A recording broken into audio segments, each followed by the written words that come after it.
Good afternoon everyone. আমি গোলাপ গাছ করতাম, ঠিক আছে, সবই আইডির গোলাপ, যদিও বাগানটা পুরোটাই গোলাপের ওপর। তো হঠাৎ করে ট্রপিক্যাল হিবিস্কাসের প্রতি একটা ভালোবাসা জন্মে যায়। আর কোনো কিছু শখ করে তো কোনো কিছু হয় না। শখ জিনিসটা আলাদা রকম। শখ মানে মানে আদর যত্ন নয়, মানে ঝোঁকে কেনা, রেখে দেওয়া। তো ভালোবাসা হচ্ছে একটা অন্যরকম জিনিস, ঠিক আছে। তো ট্রপিক্যাল হিবিস্কাসকে যখন ভালোবেসে ফেলি, তো টোটাল 18টা কালেকশান তুলেছি আমি।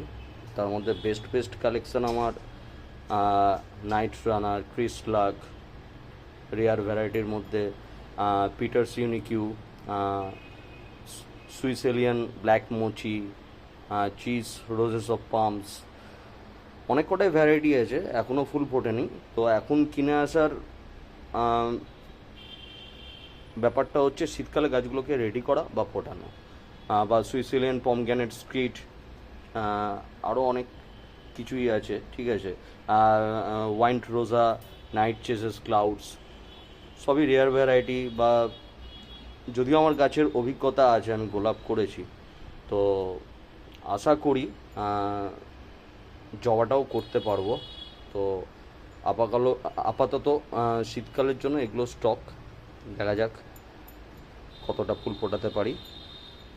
আর আমার বাগানটা টোটালি গোলাপে ভর্তি, 20টা আইডি আছে এখনও।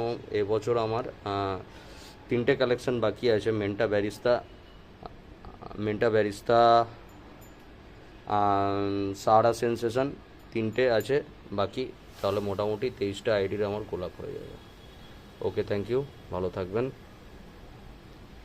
ওকে।